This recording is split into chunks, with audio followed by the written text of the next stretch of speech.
Njoo.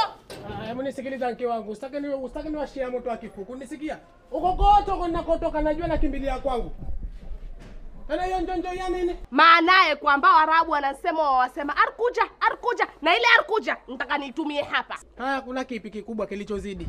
Mimi nimeongea kidogo. Sijui kasikia yeye au umesikia wewe.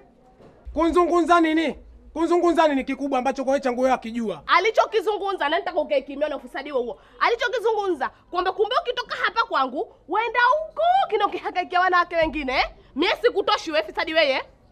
Mwanaume ufisadi sana wewe. Sasa wewe mke wangu saba na akili wewe mtu nzima baada kukakita komeenda tukakaa chini tukazungumza kwenda sikiliza ukiziwi. Huyu kanyimwa sikio tu lakini hanyimwa macho. Kunisikia? Na huyo kiziwi saa nyingine asikia kuliko yule una mashikio mawili.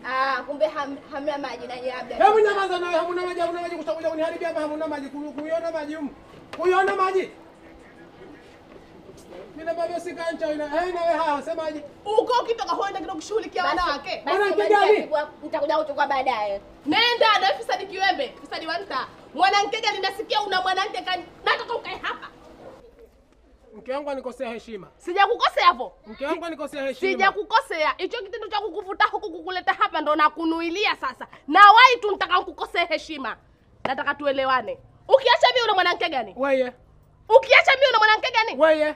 Unaye mwingine? Sinaye wewe. Unaye. Sasa kama mimi na mwanamke angalimweka juu ya gongo nikaja naye huku, mimi nakuja hapo na mwanamke humu ndani mke wangu. Mbona hivyo wewe lakini? Kwani lazima umweke ngongoni? Sasa kamweka wapi? Ulipokuja nami umweka ngongoni, sikuja kwa maguu yangu. Nilikukamata mkono. Sikuja kwa maguu yangu. Nilikukamata mkono.